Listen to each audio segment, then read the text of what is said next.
Ici, c'est un RTX 4080 Super, mais c'est aussi un RTX 4080 Super, sauf qu'il est tellement plus petit, il est plus beau et moins cher, croyez-le ou non.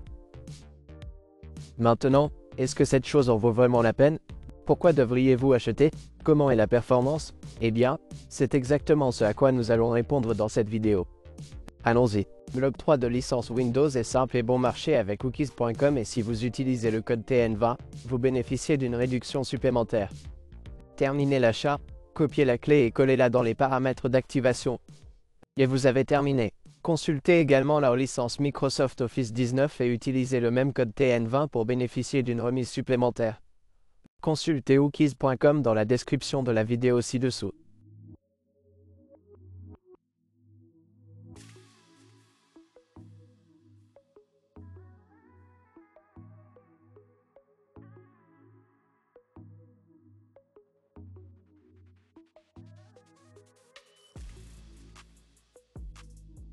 Ce sont les deux principales fonctionnalités que vous pouvez utiliser pour obtenir le câble d'alimentation.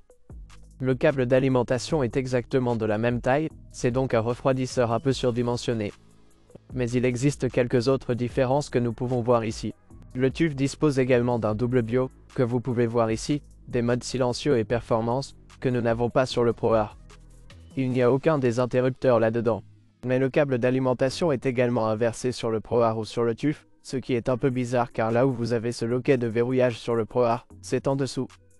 Ce qui signifie que si vous essayez de retirer le câble d'alimentation du ProArt, c'est extrêmement difficile car vous ne pouvez pas vraiment mettre le doigt en dessous car le dissipateur thermique est sur le chemin, là où vous devez le faire. C'est tellement plus simple avec le TUF car vous avez juste le loquet sur le dessus et vous pouvez facilement le retirer. Une autre chose que nous pouvons remarquer est que les caloducs et le radiateur du dissipateur thermique sont en argent sur le TUF, alors que sur la plupart des cartes, ils sont en argent. Mais sur le TUF, il est en fait peint en noir mat, ce qui est vraiment sympa. Donc en regardant les cartes au dos, j'aime vraiment le design ProArt. C'est tellement agréable. Vous pouvez voir la taille du TUF et le passage est absolument faux. Le ProArt a également un passage. Le design est plutôt sympa, mais pas aussi grand que sur le TUF. C'est probablement la partie la plus intéressante du ProArt. Donc, si vous souhaitez monter votre GPU verticalement, voir cela est bien plus agréable pour moi que de voir le TUF ici. J'adore le design minimaliste de ProArt. Maintenant, les ventilateurs sont plus petits et plus fins que le TUF ici, mais plus jolis à mon avis. Mais nous verrons dans une minute si cela fait une différence. En regardant le dessus des GPU, les deux ont ces trous de vis. Si vous avez un support GPU SAC dans lequel ils se vissent, ils peuvent le faire sur les deux. Et si nous regardons les 0, vous pouvez voir que le TUF dispose d'un port HDMI supplémentaire, mais cela ne signifie pas qu'il prend en charge plus de sorties d'affichage. Il s'agit simplement d'un port HDMI supplémentaire. Vous pouvez toujours en prendre en charge 4 si je ne me trompe pas sur ces deux GPU. Juste sur le TUF, vous pouvez utiliser 2 ports HDMI et 2 ports d'affichage. Alors que sur le ProArt, nous n'avons qu'un seul HDMI et 3 ports d'affichage. Il est intéressant de noter que même si la TUF est une carte à 3 emplacements, ou probablement même plus, le support arrière i0 qui se visse sur le PC n'a toujours que 2 emplacements d'épaisseur. Cela aurait pu être 3 pour obtenir encore plus de levier et en quelque sorte le verrouiller et pas autant de sag là-dessus. Mais pour une raison quelconque, ils ne l'ont pas fait. Maintenant, si vous voulez voir ma version réelle à ce sujet, j'avais une version PC dans laquelle nous en avions 2 dans le PC. Cela vaut vraiment le détour. Je vais laisser cela dans la description ci-dessous, ainsi que ces cartes si vous souhaitez les récupérer. Et la performance alors? Maintenant, je ne vais pas faire de test du RTX 4080 Super. Si vous voulez vérifier celui-là, je l'ai sur la chaîne où nous le comparons avec AMD et certaines des autres cartes. Pour le moment, nous examinons simplement la ProArt 4080 Super et voyons si les performances de cette carte sont différentes de celles de la TUF et si elle vaut la peine de l'acquérir. Parce qu'une fois que nous aborderons le prix plus tard dans la vidéo, vous serez très surpris de connaître les prix. Tout d'abord, Geekbench 6, nous pouvons y voir le TUF et le ProArt. TUF est la référence, ProArt est ce dont nous allons calculer les pourcentages. Et vous pouvez voir que le ProArt présente une différence comprise entre 1,1 et 2,8%. Un peu plus lent pour une raison quelconque. Mais cela reste dans la marge d'erreur, nous pouvons donc passer à autre chose. Ils se ressemblent dans Geekbench 6. Passons maintenant à Photoshop qui n'utilise pas nécessairement beaucoup de GPU, mais certaines fonctionnalités y sont toujours prises en charge. Nous pouvons voir que le ProArt est de 1,26% en moyenne, supérieur à la carte TUF. Mais encore une fois, n'achetez pas le ProArt plutôt que le TUF simplement parce que vous utilisez Photoshop. En fait, si vous voulez faire cela pour Photoshop, jetez un œil à ma revue Intel Arc car il pourrait y en avoir beaucoup plus, comme des cartes 3 fois moins chères qui fonctionnent mieux pour Photoshop, alors allez vérifier celle-là. Passons maintenant au montage vidéo et à Adobe Premiere Pro. Il s'agit donc du Peugeot 098 dans Premiere Pro 23.6. Et vous pouvez constater qu'une fois de plus, les cartes fonctionnent de manière très similaire. C'est 0,16% plus rapide dans les scores globaux étendus et environ 0,58% plus lent dans les scores globaux standards.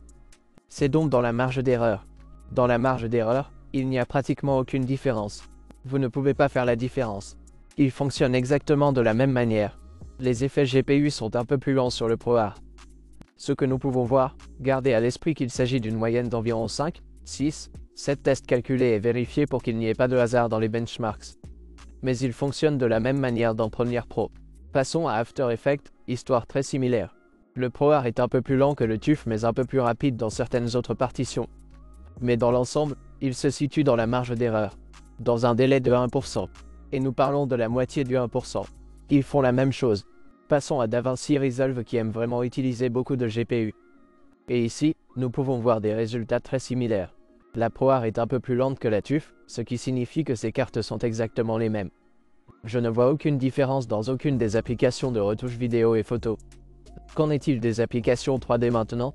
Alors tout d'abord verrez. Nous pouvons voir que le ProArt, un écart un peu plus grand maintenant que le TUF, est 1,4% plus lent dans le score RTX et environ 2,3% plus lent dans le score GPU. C'est donc toujours dans la marge d'erreur, je dirais entre 2 et 3%. Vous ne remarquerez pas la différence.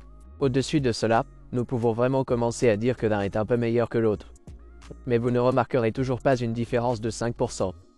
Dans Blender, il s'agit de Blender 3.6. Pour une raison quelconque, Blender au-dessus de 3,6 comme 4 ou 4.1, il fonctionne plus lentement que 3,6. Je continue donc l'analyse comparative sur 3.6 pour l'instant jusqu'à ce que je puisse voir les performances se stabiliser. Remarquez-vous la même chose? Fais-moi savoir. Le ProArt est environ 2,7% plus lent dans la scène Monster, 1,2% plus lent dans la scène Junk Shop et la scène Classroom et 0,4% plus rapide, ce qui signifie encore une fois dans la marge d'erreur, vous ne remarquerez pas la différence. Bon Octane, ici, le ProArt est 0, 9,3% plus lent. Encore une fois dans la marge d'erreur. Aucune différence là-bas. Redshift. Nous voyons ici la plus grande différence entre tous les benchmarks. Le ProArt est 4,05% plus lent que le TUF. Nous pouvons donc probablement voir ici si cela est dû à des contraintes thermiques. Donc, pour une raison quelconque, le ProArt est un peu plus lent et le TUF est plus rapide. Mais généralement, ces cartes ont des performances identiques et fonctionnent avec une marge d'erreur. Maintenant, si vous coupez vraiment les cheveux, nous pouvons voir que le TUF est probablement dans des conditions idéales, légèrement plus rapide probablement à cause des thermiques, etc. Mais en parlant de thermiques, voyons à quoi ressemblent les thermiques et quelle quantité d'énergie consomment-ils. Donc, si vous regardez côte à côte le TUF et le ProArt, ces cartes consomment exactement la même quantité d'énergie dans les paramètres par défaut de Thermac lorsque je les maximise absolument. Maintenant, aucune de ces cartes, à pleine puissance, je n'ai pas pu faire fonctionner les ventilateurs à 100% de leur vitesse, donc les cartes leur permettront de fonctionner un peu plus fort. Ainsi, les deux GPU font fonctionner les cartes à une température un peu plus élevée juste pour les rendre plus silencieuses. Mais il y a beaucoup plus d'espace thermique parce que les ventilateurs fonctionnent à 60 à 70%, donc il y a plus d'espace à l'intérieur. Le TUF a un peu plus d'extra, mais le ProArt en a encore beaucoup plus donc il essaie toujours de le garder au frais, ce qui est intéressant. Et maintenant, qu'en est-il de l'ouverture de la limite de puissance sur MSI Afterburner? Peut-être que le TUF va vous permettre de l'overclocker un peu plus? Eh bien, en regardant les deux, ils autorisent tous les deux le même montant. Limite de puissance de 110%, ce qui signifie que les deux vont consommer environ 337 à 336 watts avec une différence de 1 à 2 watts. Encore une fois, ces cartes fonctionnent de la même manière. Maintenant, en regardant les températures, la carte ProArt est un peu plus chaude que la TUF. Le ProArt se situe autour de 75 degrés, mais j'ai eu 5 à 7 degrés de plus dans la pièce ambiante, ce qui peut l'enlever. Donc 10 degrés supplémentaires peut être à peu près sur le ProArt par rapport au TUF. Mais le ProArt fonctionne toujours à une température de 75 degrés, ce qui correspond à un environnement très chaud d'environ 25,4 degrés dans la pièce. Le ProArt est performant et garde très bien la voiture au frais. Il n'y a pas de problème thermique ni de contrainte thermique. Maintenant, le TUF est beaucoup plus cool, mais ils sont à peu près pareils. En fait, si je regarde réellement les vitesses d'horloge du GPU, le TUF a des vitesses d'horloge inférieures à celles du ProArt. Le ProArt de Fermac exécute des vitesses d'horloge GPU un peu plus élevées, environ 2,34, augmentant parfois jusqu'à là, alors que le TUF n'a que 2,2 ou quelque chose comme ça. Le boost du ProArt est un peu inférieur, mais la base réelle ou lorsqu'il fonctionne, il est de 2,3 à 2,4, le TUF est de 2,1, donc quelques centaines de MHz supplémentaires. Ce que je vois, le TUF, je veux dire le ProArt, est un peu plus élevé, mais dans les benchmarks, ils sont exactement les mêmes, donc je ne vois aucune différence là-dedans. La seule différence est que le TUF dispose d'un refroidisseur excessif pour garder la carte très froide, donc si cela est important pour vous, c'est tout. L'éléphant dans la pièce est le prix que devriez-vous obtenir si l'esthétique est la seule préoccupation. Je recommande vivement ProArt car nous avons besoin de plus de GPU comme celui-ci sur le marché qui ont l'air absolument incroyablement fantastiques. Maintenant, la TUF n'est pas la pire carte du marché, mais je pense que la 4080 Super est probablement la MSI Expert 4080 Super, je pense, la deuxième plus belle carte que vous puissiez obtenir à côté de la ProArt, mais entre ces deux, laquelle est la moins chère? Maintenant, le problème est que lorsque vous êtes un créateur et si vous payez déjà pour un abonnement Adobe Creative Cloud, ce ProArt est un peu moins cher que le TUF, car vous pouvez obtenir 3 mois d'abonnement gratuit à Adobe Creative Cloud, l'abonnement complet à Creative Suite qui peut aller jusqu'à 180 $ si je ne me trompe pas, donc si vous calculez ce coût à partir de la carte ProArt, le ProArt semble un peu plus abordable que le TUF. Sur les E9 en ce moment, je vois la différence de prix, le ProArt est 10 $ plus cher que le prix standard. Si vous calculez 180 $ de réduction, vous pouvez obtenir 170 $ moins cher que le TUF, qui est 10 à 15% inférieur. Pour la même prestation. Mais sur Amazon, les prix sont un peu différents, donc ce que je vous recommande fortement de faire, c'est si vous souhaitez les récupérer, je vais laisser les liens dans la description ci-dessous et au moment où vous regardez ceci, vérifiez connaître les prix de ces deux magasins, car vous pouvez alors vous assurer que vous connaîtrez les meilleurs prix sur l'un d'eux ou sur l'autre, peut-être que l'un gère la transaction mais pas l'autre, mais c'est tout. Ne vous laissez pas tromper en allant simplement acheter dans un magasin où vous avez toujours acheté, regardez simplement un peu les prix. Maintenant, à mon avis, ce ProArt est le GPU le plus beau que vous puissiez obtenir et vous pouvez voir qu'il n'a pas besoin d'être gros pour être puissant. Il n'y a qu'une seule chose que j'aurais aimé que le ProArt fasse, ce sont les 1490 $.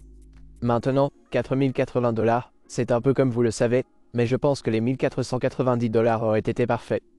Maintenant, je comprends que 1490 $ ne pourrait pas être géré avec cette glacière, vous auriez besoin d'une glacière un peu plus grande. Cela ne peut gérer que 350 $, vous savez. Il y a plus de 100 watts supplémentaires que nous devons utiliser d'une manière ou d'une autre pour que la carte fonctionne très chaudement. Mais donnez-nous 1490 $, je ne sais pas, un peu plus, ajoutez un quatrième ventilateur ou rendez-le légèrement plus épais, car vous pouvez en mettre deux dans certains de ces GPU, comme une carte ProArt, vous pouvez en mettre deux là-dedans. Est-ce que je recommande ce ProArt? Absolument, je pense qu'il est plus petit, qu'il fonctionne de la même manière, moins cher et plus joli. Maintenant, si vous êtes nouveau ici, pensez à vous abonner car d'autres vidéos comme celle-ci sortent et sont déjà sur la chaîne et si vous souhaitez me contacter, je reviens toujours à tous mes messages Minect. Alors consultez Minect dans la description ci-dessous à côté de ces GPU. Merci les gars d'avoir regardé, au revoir.